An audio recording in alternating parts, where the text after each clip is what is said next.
Hey guys, welcome back to my channel and welcome back to another tutorial. Today we're going to be trying something new. I am going to work on a charcuterie board. So I got a couple of these from both Home Goods and from Hobby Lobby.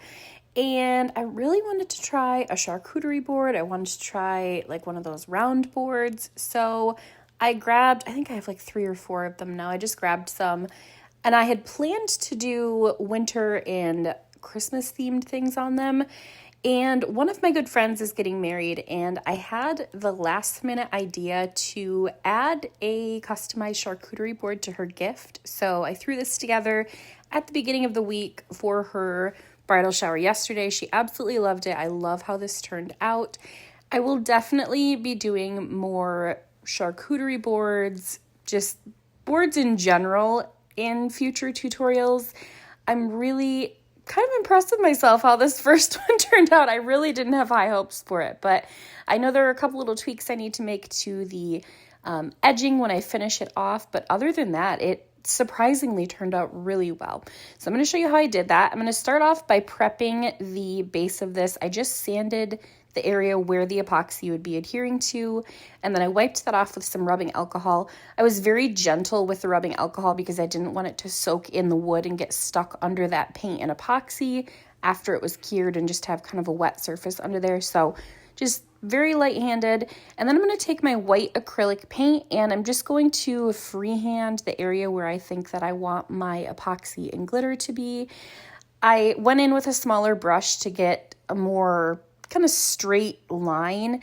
It wasn't perfect by any means, clearly, but it was just meant to be kind of a roadmap for where I wanted my epoxy and glitter to go.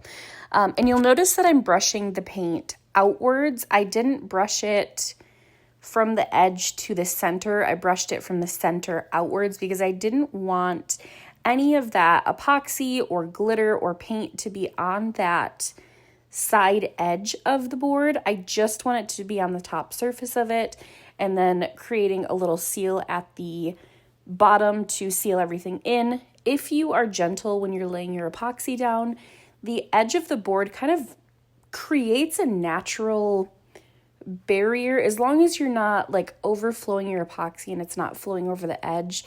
If you put it on very carefully and work from the center outward, it just kind of creates its own little, I don't even know what to call it, edge, I guess, in there. So we're going to let that paint dry.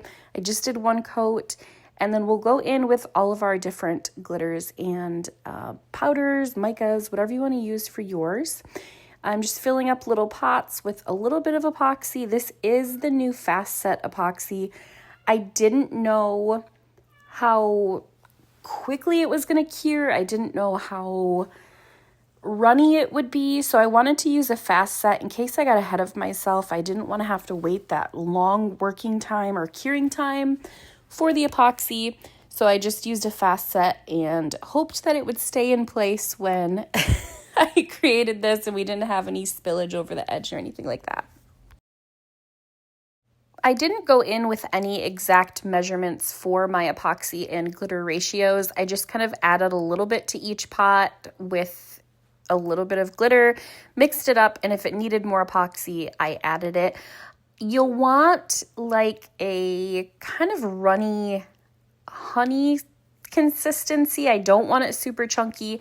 I want to be able to drizzle it from the stick into the epoxy without having to drag the glitter through the epoxy that's on the board surface. So if it's chunky, add a little bit more, add it, a little at a time. You don't want it to be super runny because then you're not going to have good coverage with your glitter if there's too much epoxy mixed in your glitter. So just kind of add it so you feel like it's right, whatever consistency. I mean, I guess if you want it to be chunky, if you want that look, then do that. But for this one, it was just a little bit on the thinner side just so I could drizzle that. And then to the remaining epoxy, I'm going to add Santa's Beard from Woods Goodies. I'm going to use this as the base to cover that white acrylic paint.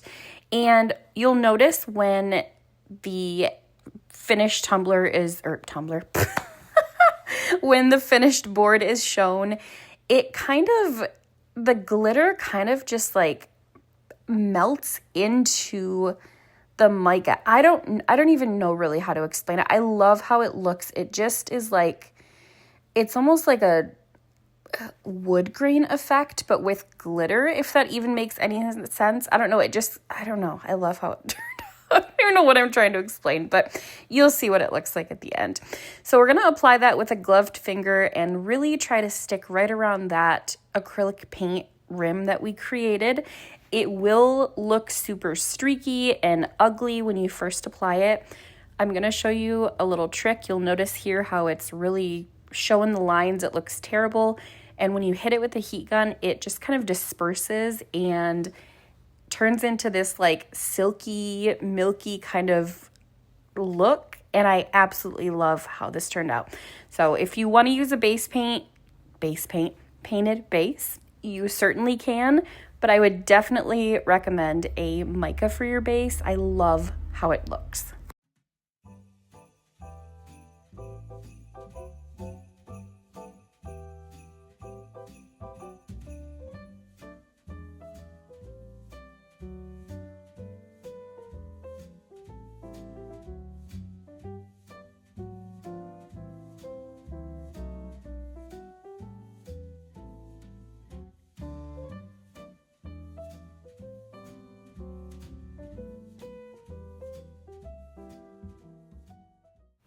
Okay, I just need you guys to appreciate how it goes from this super streaky looking mica, and then I bring in my torch and look at how it just disperses into like this silky, beautiful white color. All of the streaks are gone, and then when you start putting the veining in with all of the different glitters, it completely hides any blemishes. If you're drizzling it on, you kind of want to drizzle it like you're drizzling chocolate on a cake, I guess is the best way to explain it. You don't want to drag your popsicle stick through the mica because then it will kind of get muddled up. You won't have that clean, crisp veining look that we've got going on here. And then we're just going to lay down the chunkiest glitter first, and then we'll start going in with our next colors. I didn't want them to be too close together. I wanted the veining to be separate. I didn't want like muddled glitters. I wanted everything to kind of like cross and intersect without marbling into each other, I guess is how I would explain it. I don't even know really how to explain it, but if you want it to be like separate little veinings or veins, you're not going to want to use a lot of heat on here. If you use a lot of heat, it's going to kind of muddle together. It's going to be more of like a Milky Way look versus this look. I don't know what this look is called, but whatever you want to call it.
So now that everything is laid down where I want it, I'm going to put my heat gun on it with probably medium heat, definitely not high heat, especially with a fast setting epoxy. It's probably going to flash cure it, or it's going to burn it, which is not pleasant.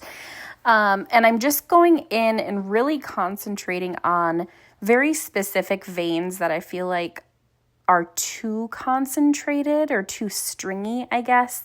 It's mostly this like darker, thin silver, the very last one I put on. It's such a fine glitter that it didn't really disperse like the chunkier glitter did. So I'm just going in very intentionally in those lines and trying to bloom those out a little bit. And then I took the original epoxy with that mica mixture, and I'm going to very, very light-handed go along that bottom rim to create just a little bit more of a tight seal on that.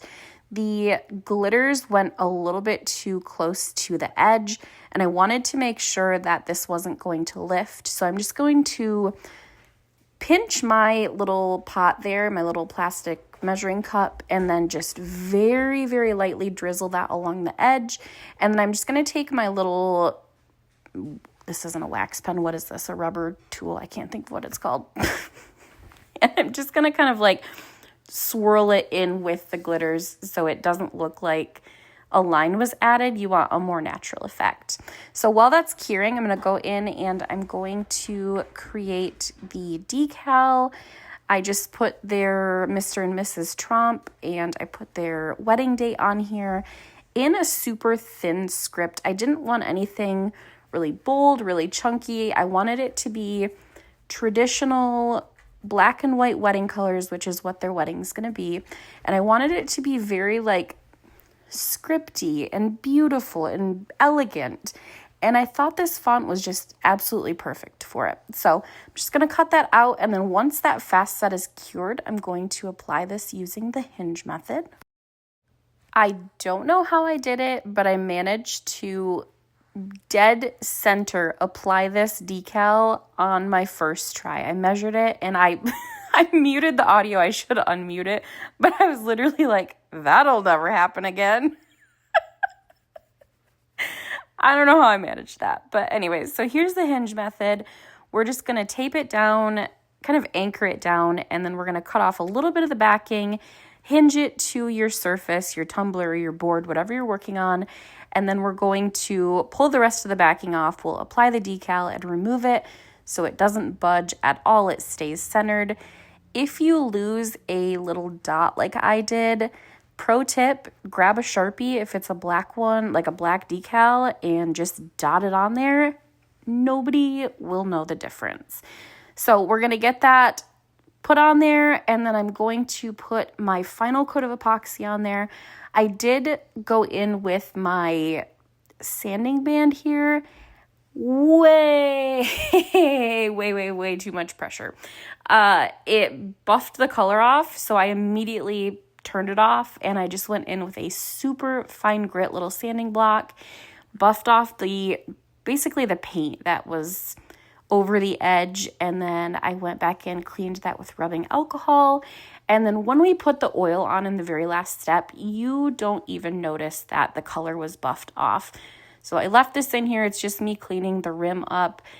I basically just kind of picked away any like epoxy dots that had gone over the edge, and then that was with my X-Acto knife, and then I took the super fine grit sanding block and buffed it a little bit back so there was an edge, wiped away any excess with a paper towel and some acetone to get that white paint off of there, and then once everything was cleaned up around the edge, we'll go in with our final coat of epoxy.